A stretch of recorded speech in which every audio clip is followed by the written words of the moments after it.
اور اب اگلے فرما وَإِن طَلَّقْتُمُوهُنَّ وَإِن اور اگر تم لوگوں نے طلاق دے دی مردوں ہن ان کو یعنی بیویوں کو من قبل اس سے پہلے ان تمسوہن ان یہ کہ تمسوہن تم لوگوں نے ان کو نہیں چھوا، لیکن وقت فرض تم لہن فریضہ ان کے لیے مہر مقرر ہو چکا ہے، یعنی خلوت تو نہیں ہوئی، مباشرت نہیں ہوئی، لیکن مہر مقرر ہوا ہے۔ پچھلی آیت میں تھا مہر مقرر نہیں ہوا تھا تو اس میں جوڑا ہے، یہاں مہر مقرر ہو چکا ہے لیکن مباشرت نہیں ہوئی، تو ایسی صورت میں فریضتاً وقت فرض تم لہن فریضتاً اور وقت اور یقیناً فرض تم مقرر کر چکے ہو لہن ان کے لیے فریضتاً مہر، فنصف ما فرضتم تو نصف آدھا، تو آدھا مہر ہوگا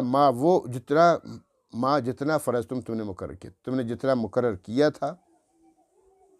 20 لاکھ مقرر کیا ہے تو 10 لاکھ دینا پڑے گا،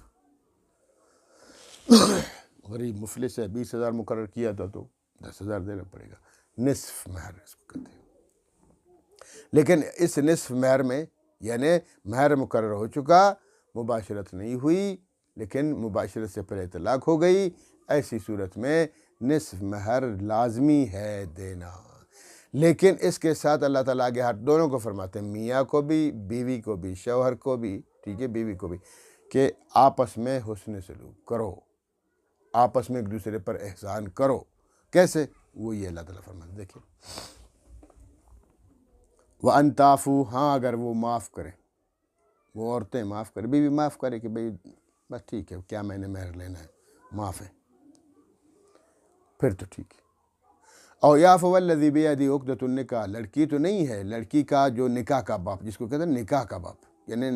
نکاح کا جو اس کا وکیل بنا ہوا ہے، وہ اس کے ہاتھ میں نکاح کا عقدہ ہے، اختیار ہے، جس کے ہاتھ میں اختیار ہے نکاح کا، یعنی وہ وکیل بنا ہوا ہے اس کا لڑکی کا، وہ بھی معاف کر سکتا ہے،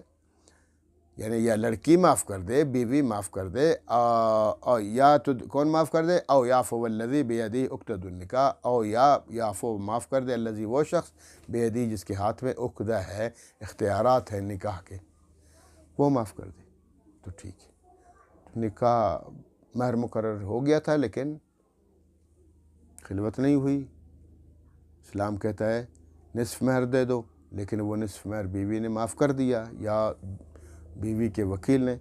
اس کے ہاتھ میں اختیار ہے، اس نے معاف کر دیا تو ٹھیک ہے، ایک بات ہے۔ اور آگے فرمایا وَأَن تَعْفُوا اقرب للتقویٰ، اور تم بھی یہ نہیں کہ بس صرف ان کو اس طرف دیکھو کہ وہ لوگ معاف کریں، تم بھی تو معاف کر سکتے ہو، تم کیسے معاف کرو گے؟ تمہاری معافی کا مطلب یہ ہے شوہر، تیری معافی کا مطلب پتہ کیا ہے؟ او تعفو تم معاف کرو، اقرب للتقویٰ تقویٰ کے زیادہ قریب ہے، یعنی تمہیں آدھا مہر دینا تھا، تم معافی یہ کرو کہ تم پورا دے دو، بولو کوئی بات نہیں، دیکھو نکاح ہو گیا نا، مہر تو مقرر ہو چکا ہے، لہٰذا آدھا مہر تو تم مجھ پر لازم ہے، اب آدھا مہر میں اپنی طرف سے ویسے فضل کر رہا ہوں، احسان کر رہا ہوں، احسان کے طور پر دے دیتا ہوں کہ اس کی بھی عزت کا مسئلہ ہے، نکاح ٹوٹ گیا، عزت میں کمی آ گئی، تو لہٰذا میں بجائے آدھا مہر دینے کے پورا مہر دے دیتا ہوں، 20 لاکھ مقرر ہوا تھا تو 20 لاکھ دے رہا ہوں، 50 مقرر تھا 50 دیتا ہوں، 20,000 مقرر ہوا تو 20 کے 20، میں پورا جتنا مہر مقرر ہوا ہے وہ پورا کا پورا میں دیتا ہوں۔ تو اللہ تعالیٰ دونوں کو فرماتے ہیں، لڑکیاں معاف کر دیں وہی ان کا ظرف ہے، اور اگر لڑکا والا معاف کر دے یہ اس کا ظرف ہے، ٹھیک ہے۔ وَلَا تَنْسَفُوا الْفَضْلَ بَيْنَكُمْ، اللہ فرماتے ہیں مت بھولا کرو،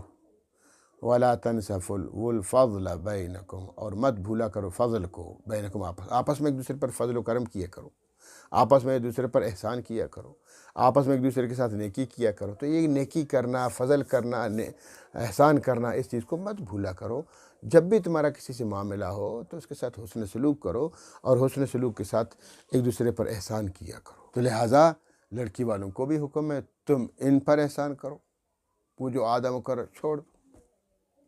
اور ان کو حکم کہ بھئی آدھا تو تم پر ہے، آدھا رہ گیا آدھا بھی دے دو، بولو ٹھیک ہے بھئی یہ بھی پورا لے لو،